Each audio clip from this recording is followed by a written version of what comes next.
ये क्या कर रहा है? भगवान के चरणों में जल चढ़ा रहा था माँ। विभोर, पागल हो गए हो क्या? ये क्या हरकतें कर रहे हो तुम? अरे मुस्कान, तुम गुस्सा क्यों कर रही हो? मैं तो कितना पुण्य का काम कर रहा हूँ। भगवान के चरणों में जल चढ़ाया है, तुम्हें भी चढ़ाना चाहिए। ये माँ है, कोई भगवान नहीं। नहीं मुस्कान, तुम गलत समझ रही हो। ऐसा नहीं होता। मेरी माई मेरे लिए भगवान है और मैं इन्हीं के चरणों में जल चढ़ाऊंगा और इन्हीं की पूजा करूंगा। आपसे मैंने डिसाइड कर लिया है। भगवान ना मंदिरों में होते हैं, घर में नहीं। घर में माँ बाप होते हैं। और जो तुम ये हरकतें कर रहे हो ना कि माँ के चरणों में जल चढ़ा रहा हूँ, तो इससे ना भगवान का अपमान कर रहे हो तुम। किसने पट्टी पढ़ा दी तुम्हें इन सब चीजों की? मुस्कान, मैं ना भटक गया था, लेकिन फिर एक दिन मुझे मेरा एक दोस्त मिला जिसने मुझे जीवन की बहुत बड़ी सच्चाई बताई।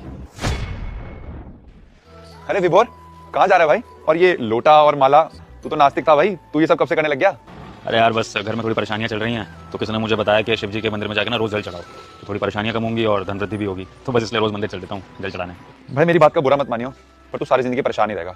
तेरी प्रॉब्लम कभी ठीक नहीं हो सकती। भाई तू क्या बकवास कर रहा है यार? ये हाँ सब छोड़, ये बता माँ कैसी है? माँ ठीक है, माँ घर पर ही होती है, लेकिन तू पहले ये बता कि तूने ये बात क्यों बोली? देख भाई, तू मेरा दोस्त है, मेरी बात का बुरा मत मानियो। भाई मैंने तेरे से अभी तेरी माँ का हाल चाल पूछा, तुझे अपनी माँ के हालात नहीं पता।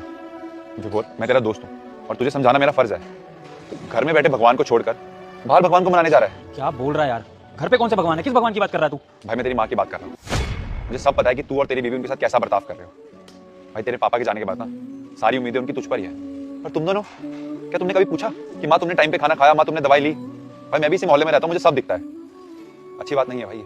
जब तू अपने घर में बैठे भगवान को मनाएगा ना, तो बाहर वाला भगवान अपने आप मान जाएगा और तेरी सारी प्रॉब्लम्स ना अपने आप ठीक हो जाएंगी। बाकी मेरी कोई बात बुरी लगी हो तो माफ कर दे भाई, चलता। अब तुम ही बताओ मुस्कान, मेरे दोस्त ने क्या गलत बोला? हम लोग बाहर मंदिर मस्जिदों में जाते हैं, किसको ढूंढने के लिए? भगवान को ढूंढने के लिए ना। लेकिन भगवान तो हमारे घर में भी हैं, हमारे माँ बाप, जिन्होंने हमें जन्म दिया, हमें पाल पोस कर इतना बड़ा करा। और हम क्या करते हैं? हम उन्हीं माँ बाप को पूछना बंद कर देते हैं जब हम बड़े हो जाते हैं। तो क्या फायदा फिर उस भगवान के पास जाके, जब हम घर बैठे अपने माँ बाप को नहीं पूछ सकते? मुस्कान तुम बताओ, आखिरी बार कब हमने माँ से उनके हालचाल पूछे थे? कब ये पूछा कि माँ आपने खाना खा लिया, माँ आपने नींद पूरी कर ली, माँ आपका कहीं घूमने का मन है, कहीं चलना चाहती हो हमारे साथ? अरे हम तो इतने बिजी हो गए हैं कि 2 घड़ी बैठकर माँ से बात भी नहीं करते। उनके पास कोई नहीं है हमारे अलावा बात करने के लिए।